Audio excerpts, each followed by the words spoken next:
Hi everybody, welcome back to the Feynman Technique.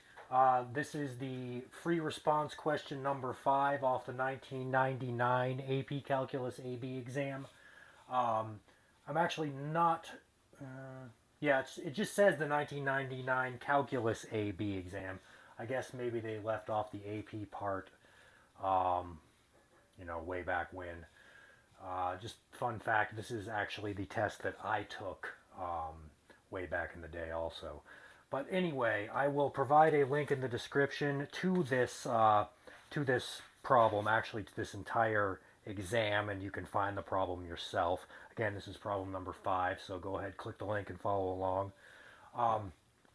The problem says the graph of the function f, this is the graph of the function f, consisting of 3 line segments, 1, 2, and 3, is given above. Let g of x equal the integral from 1 to x of f of t dt. Written right here.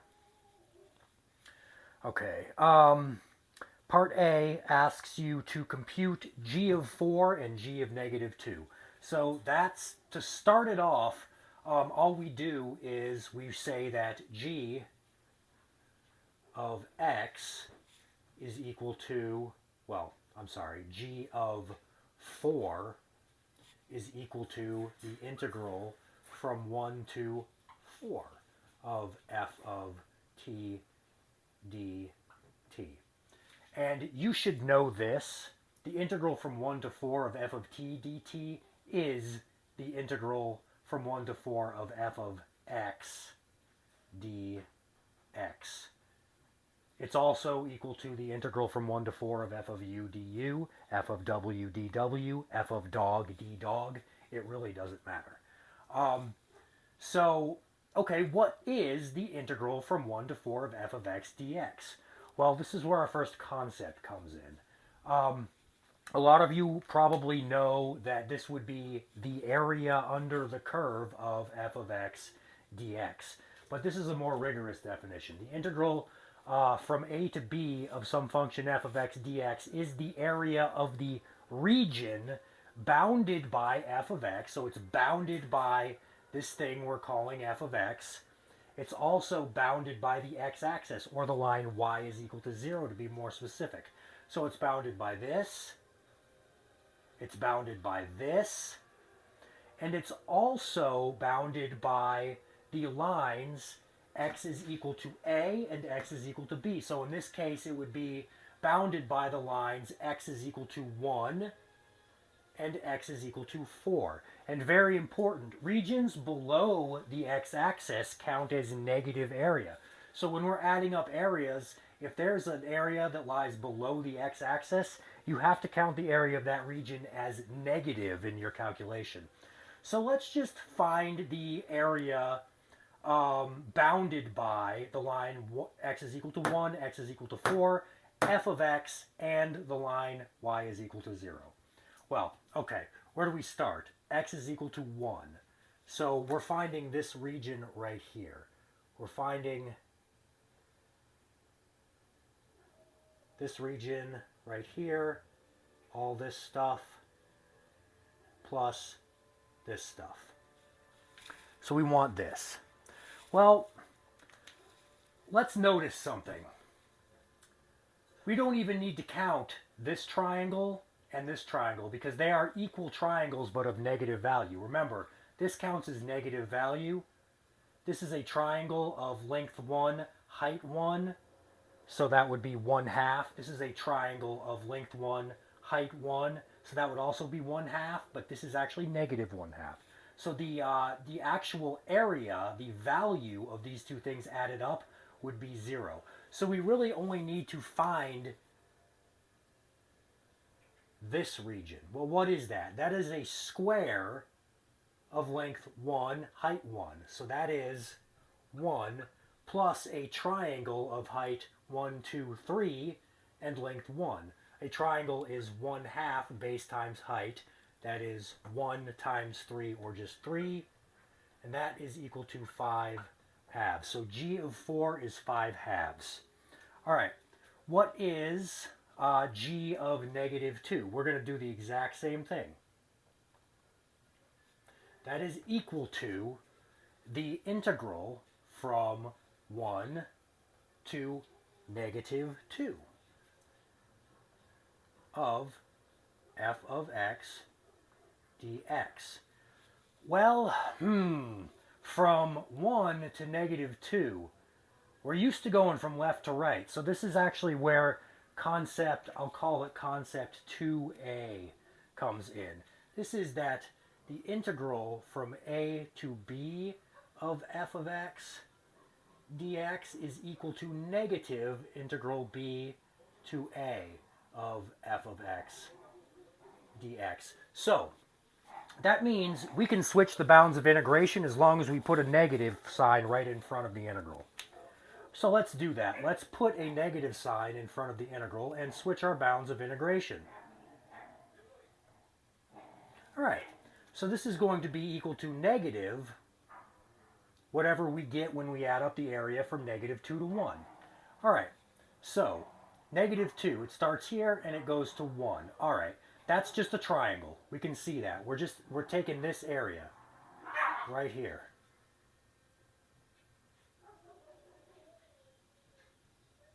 This area right here. That is a triangle of length 1, 2, 3 and height 1, 2, 3, 4. So this is 1/2 times 3 times 4. That is equal to negative 6. So g of negative 2 is equal to negative 6. And, you know, to get full credit, show your work. Showing this should be enough. G of 4 is equal to the integral from 1 to 4 of f of x dx is equal to 1 plus 1/2 times 3 is equal to 5/2. That should be sufficient to get you full points. All right. On to part B. Find the instantaneous rate of change of g with respect to x at x is equal to 1. This is our second concept. I should have actually labeled this concept like 1a. All right. But anyway, our second concept is that the derivative with respect to x of the integral from any constant, this can be any constant you want, to x of f of t dt is equal to f of x. It's just, I'll show you really quick why that's true. So if you were going to take the definite integral of this thing, just in general terms, you would get the antiderivative of this evaluated at the point x. We'll call that big f of t evaluated at the point x minus big F of t evaluated at the point c. Big F just means the antiderivative of that function. All right, now we want to take the derivative of this. Well, with respect to x, what is the derivative of an antiderivative of a function of f? You take the derivative of an antiderivative, you just get back the function itself. So if you took the derivative of this thing, you just get back f of x minus the derivative of whatever you would get if you took the antiderivative of this and evaluated it at some constant. Well, whatever that is, it would be a constant. And then taking the derivative of that would just be 0. So it would be f of x. So that's where that comes from. But you don't need to know where it comes from. You just need to know that it's true. All right. So find the instantaneous rate of change. If we're finding the rate of change of g, we want the derivative of g. So we want the derivative with respect to x of this thing. We want d dx of g of x equals g prime of x, which equals the derivative with respect to x of the integral from 1 to x of f of t dt. Well, what is that? Is 1 a constant? Yeah, it is. So the derivative of this thing with respect to x, that is equal to f of x. Yeah. All right. So g prime of x is equal to f of x. We want to find the instantaneous rate of change of g with respect to x at x is equal to 1. In other words, we want g prime of 1. Well, g prime of x is f of x, so this is f of 1. What is f of 1? It's 4. You can see it right here. This is our function f. F of 1 is 4. The point 1, 4 exists on the graph. F of 1 is 4. Show all the work, but that's the answer. For part B, the answer is 4. Part C, find the absolute minimum value of g on the closed interval -2 to 4. And you know what? I should have kept those two original things that I had written down. I believe we said that g of 4 was 5/2 and that g of -2 was -6. Yeah, that's right. Okay, so it says find the absolute minimum value of g on the closed interval -2 to 4. Justify your answer. All right, concept number 3. Absolute extrema, that means the absolute minimum or maximum of a continuous function. Does it say it's a continuous function? It doesn't, but it is piecewise. I mean, it's continuous. A function's continuous if the limit exists at every point. So what is the limit of the limit will exist anywhere. This thing does not all of a sudden jump area, like that. It's smooth. I mean, it might not be. It looks like the area increases and then all of a sudden starts decreasing, but you couldn't say that the limit of the area approaching from the left is not going to equal the limit of the area approaching from the right. So you can say that g is continuous. This condition is met of a continuous function on the closed interval a to b. It gives us that our closed interval is -2 to 4. Occur at points where f prime is 0, f prime does not exist, or at the endpoints. So let's find when f prime is equal to 0. Well, what is f prime? I believe we figured that out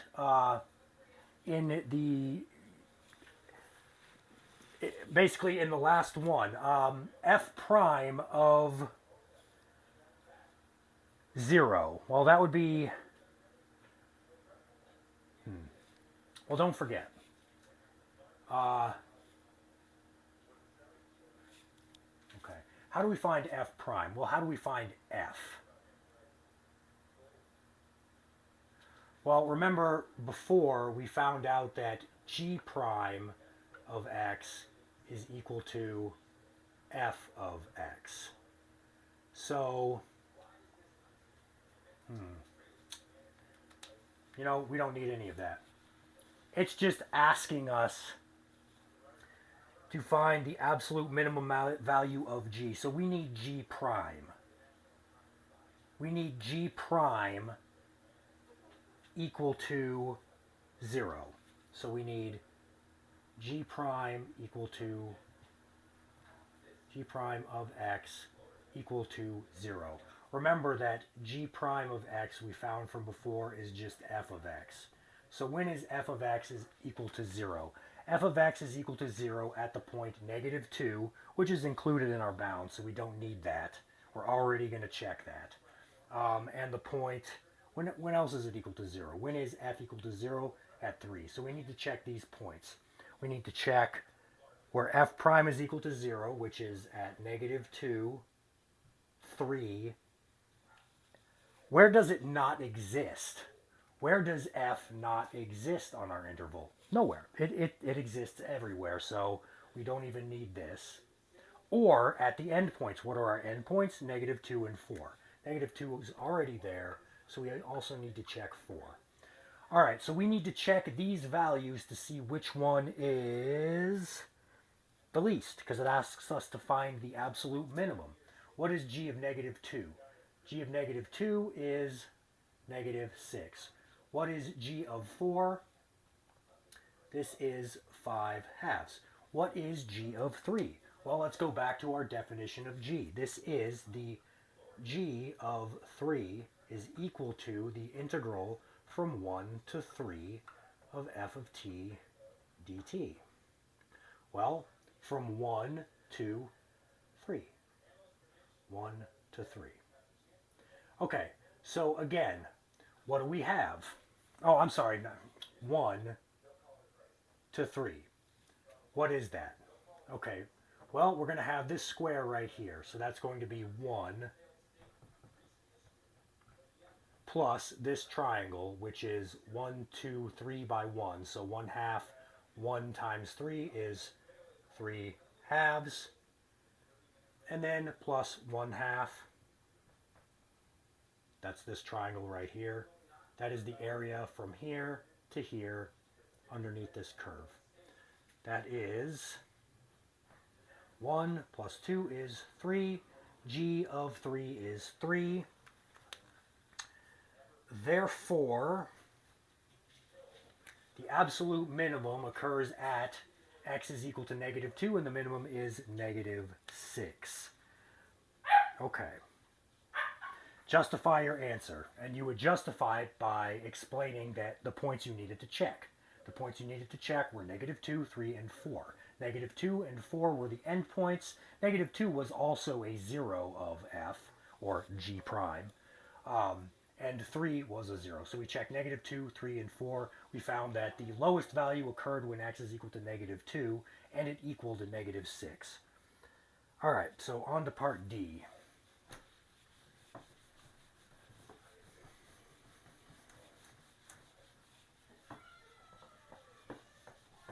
I'm probably going to regret erasing all that.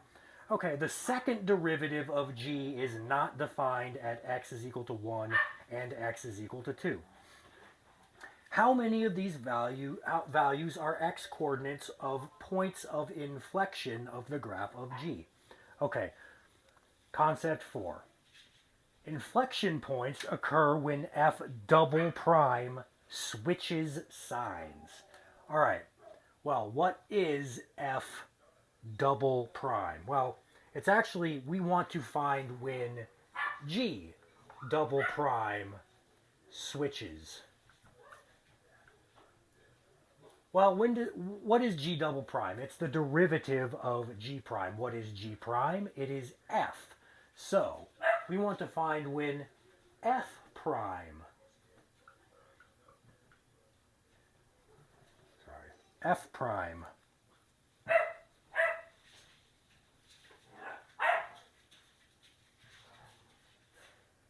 switches. Okay. What is f prime? That is the slope of f. So, the slope is positive, positive, up. It switches at 1, so we need to check 1. All right, so it's negative, it's still negative, it's negative. Okay. Basically, it is, the only point we need to check for an inflection point is 1. It's the only point where it could happen. So, x is equal to 2 is definitely not going to be a point of inflection because it does not change signs there. So that condition is not met. So we just need to check the point 1. Well, does it switch signs? It sure does. G double prime switches because G double prime is equal to F prime. So F prime is the slope of this. This slope is positive all the way up till 1, and then it switches to negative. All right. So the answer is, how many of these values are x-coordinates of points of inflections? Inflection of the graph of G? The answer would be 1. One of them, because that's the way it's worded. How many of these values are x-coordinates of points of inflection? Well, one of those values is a point of inflection. But that may have been, like, they may have misworded that, and they may actually want you to say that the point x is equal to 1 is a point of inflection. And then you would justify it by stating this. Inflection points occur when f double prime switches sign. Of the choices, x is equal to 1 and x is equal to 2, at which value does it switch signs at? It switched signs at x is equal to 1. So that's it. That's the answer. Stay tuned for the final problem on the 1999 AP Calculus AB exam. See you next time.